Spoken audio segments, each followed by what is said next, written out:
Hi friends, welcome back to Mahabharata series episode number 250. ఇప్పుడు వరకు జరిగిన కథ ఏంటంటే, కురుక్షేత్ర యుద్ధం ముగిసింది, విజయం వచ్చింది, కానీ శాంతి రాలేదు.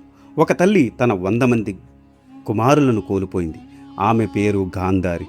దైవిక దృష్టితో యుద్ధ భూమిని చూసినప్పుడు అక్కడ కనిపించింది విజయం కాదు, వినాశనం మాత్రమే.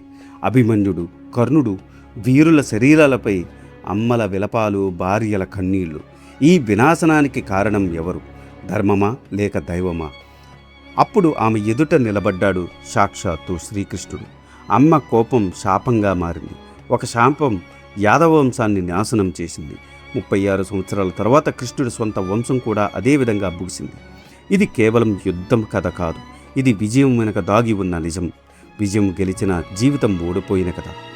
ఆ తర్వాత ఏం జరిగిందో తెలుసుకోవాలనుకుంటే ఈ వీడియోని స్కిప్ చేయకుండా లాస్ట్ వరకు చూడండి. గాంధారి శ్రీకృష్ణుడిని శపించింది. ఆ శాపాన్ని చిరునవ్వుతో స్వీకరించాడు శ్రీకృష్ణుడు. అమ్మా గాంధారి, నీవు ఈరోజు ఇచ్చిన శాపం నాకు కొత్త కాదు, ఇది ఇంతకు ముందే ఉన్నది. ఇది వరలో మా యాదవులు ఒక మహాముని అవహేళన చేయ కారణంగా ఆ మహాముని యాదవులను ఇదే విధంగా శపించాడు. ఆ మాటలే మరలా నీ నోట నుండి వెలువడ్డాయి.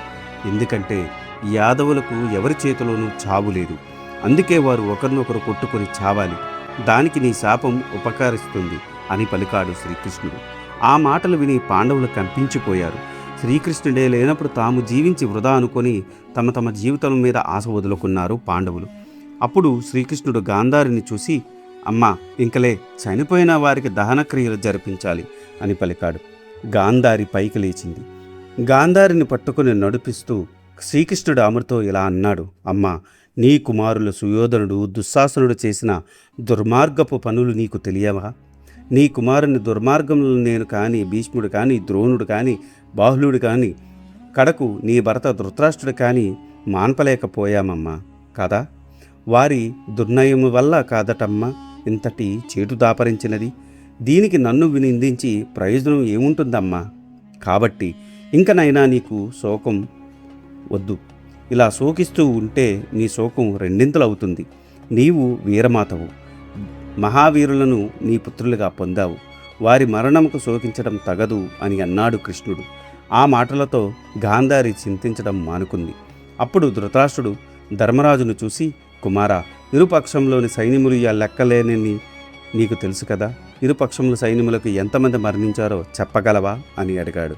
దానికి ధర్మరాజు, తండ్రి, మన సైన్యములో ఉత్తమ క్షత్రియులు 76,20,000 మంది, మిగిలిన సైనికులు 24,320 మంది యుద్ధంలో చనిపోయారు.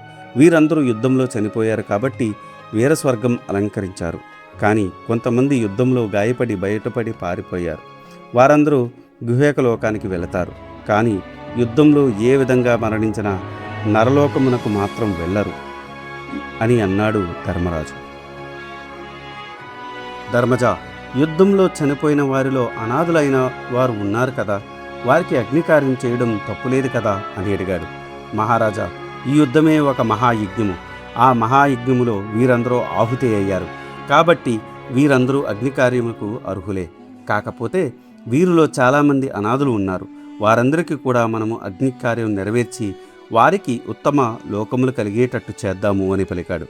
వెంటనే తన పురోహితుడు దౌమ్యుణ్ణి, విదురుణ్ణి, సంజయుణ్ణి పిలిపించి భరతవంశ సంజాతులకు తప్ప మిగిలిన వారికి దహనక్రియలు నిర్వర్తించమని ఆదేశించాడు. దానికి కావలసిన చందనము, అగరు, కస్తూరి మొదలగు సుగంధ ద్రవ్యములు తదితర సామాగ్రిని వలసిన మనుషులను వారికి అప్పగించాడు. తర్వాత ధర్మరాజు బ్రాహ్మణ సంఘములతో తోడ్పడుతూ దుర్యోధన, దుశ్శాసన, కర్ణ, శల్య మొదలగు వారికి, అభిమన్యు, ఘటోత్కచ, విరాట, దుష్టకేతు ప్రముఖులకు, నానాదేశులకు చితులు పేర్పించి అగ్నికార్యం నిర్వర్తించారు. అనాథులుగా మిగిలిన రాజుల కలేబరములకు వెనుక వేలుగా ప్రోవులుగా పెట్టించి సామూహిక దహనక్రియను జరిపించాడు. అక్కడ కట్టెలు దొరక్కపోవడంతో వల్ల విరిగిన రథములు, బాణములు, దానస్సులు వీటిని సేకరించి వాటితో దహనక్రియను నిర్వర్తించారు. తరువాత ధృతరాష్ట్రుడితో సహా ధర్మరాజు అంతఃపుర కాంతులతో కలిసి పక్కనే ఉన్న నదికి వెళ్ళి స్నానములు ఆచరించారు. కౌరవులందరికీ ధృతరాష్ట్రుడు తర్పణములు విడిచాడు. ఆ సమయంలో కుంతీదేవి కన్నీటితో అందరూ వింటూ ఉండగా ఇలా పలికింది. ధర్మరాజు అందరికీ తర్పణాలు వదులుతున్నాడు. ఆ సమయంలో కుంతీదేవి కన్నీటితో అందరూ వింటుండగా ఇలా పలికింది, అయ్యా అందరూ వినండి. కౌరవులందరికీ పెట్టని కోటగా విరాజిల్లిన కర్ణుడు, పార్థుని చేతిలో హతమైన కర్ణుడు, రాధకుమారుడిగా లోకానికి తెలిసిన రాధేయుడుగా ప్రసిద్ధి చెందిన కర్ణుడు నిజానికి రాధకుమారుడు కాడు, రాధేయుడు కాడు. కర్ణుడు నా కుమారుడు. కౌంతేయుడు మీ అందరికీ కర్ణుడు అగ్రజుడు. నేను కన్యగా ఉండగా భాస్కరుని దయవల్ల సహజ కవచకుండలంతో నాకు జన్మించాడు. కాబట్టి మీరు కర్ణుడికి కూడా తిలోదకాలు ఇవ్వండి అని ధర్మరాజుతో పలికింది. ఆ మాటలు విన్న ధర్మరాజు వివసుడయ్యాడు. మిగిలిన పాండవులు అమిత దుఃఖములతో విలపించసాగారు. ఎలాగో మాట పెగల్చుకొని ధర్మరాజు తల్లి కుంతీదేవితో ఇలా అన్నాడు, అమ్మా, కర్ణుడు నీకు జ్యేష్ఠపుత్రుడా, మాకు అన్నగారా?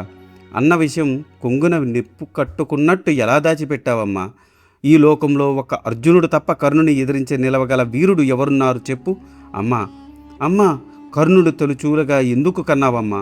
నీకు దుర్వాసుడిచ్చిన మంత్రము మా పట్ల శాపంగా పరిగణించింది కదమ్మా. మాకు అంతులేని శోకం మిగిల్చింది కదమ్మా. అమ్మా, అభిమన్యుడు ఉపపాండవులు మరణించినప్పుడు కూడా ఇంత దుఃఖం పొందలేదమ్మా. ద్రుపదుని కుమారులు ధృతరాష్ట్రుని కుమారులు చనిపోయినప్పుడు కూడా ఇంతటి వ్యధ చెందలేదమ్మా. అమ్మా, కర్ణుడు మాకు అన్న అని తెలిసిన మరుక్షణం మా ప్రవర్తన వేరుగా ఉండేది కదమ్మా. ఇంతటి మారణ హోమం జరిగి ఉండేది కాదు కదమ్మా అని పరిపరి విధములుగా వాపోయాడు ధర్మరాజు. వెంటనే కర్ణుడి గోత్రనామలు చెప్పుచూ అతనికి తిలోదకాలు విడిచాడు ధర్మరాజు. తర్వాత భీమార్జును, నకుల, సహదేవులు కూడా తమ తమ అన్నగారైన కర్ణుడికి తిలోదకాలు విడిచారు. కర్ణుడు కుంతీకుమారుడు అని తెలిసిన మరుక్షణం పాండవ స్త్రీలలో కౌరవ స్త్రీలలో హాహాకారాలు చెలరేగాయి. ధృతరాష్ట్రుడు కూడా గాంధారి సహితంగా కుంతీదేవితో కూడి కర్ణుడికి ఉదక కర్మ చేశారు. వెంటనే ధర్మరాజు కర్ణుడి పట్ల సోదరభావంతో కర్ణుడి భార్యలను, అతని బంధువులను పిలిపించి సముచిత రీతిని గౌరవించారు. వారిని ఓదార్చారు.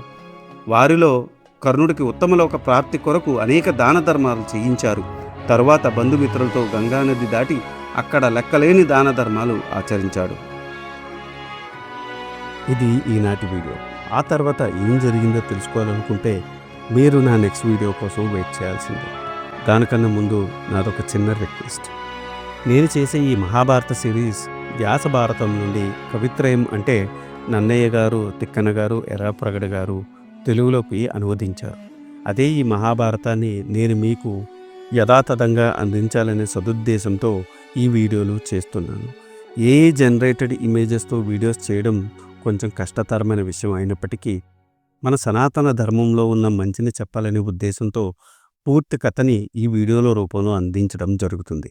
అందుకని మీలాంటి వారి సపోర్ట్ నాకెంతో ముఖ్యం. మీరు నన్ను సపోర్ట్ చేయాలనుకుంటే జస్ట్ మీ అభిప్రాయాన్ని కమెంట్ల రూపంలో తెలియచేస్తూ, లైక్ చేస్తూ, 10 మందికి షేర్ చేస్తూ మన ధర్మాన్ని 10 మందికి అందేలా చేయాలని కోరుకుంటున్నాను. ఈ వీడియో కనుక మీకు నచ్చితే do like, share and subscribe. Thanks for watching. జై సనాతన ధర్మం.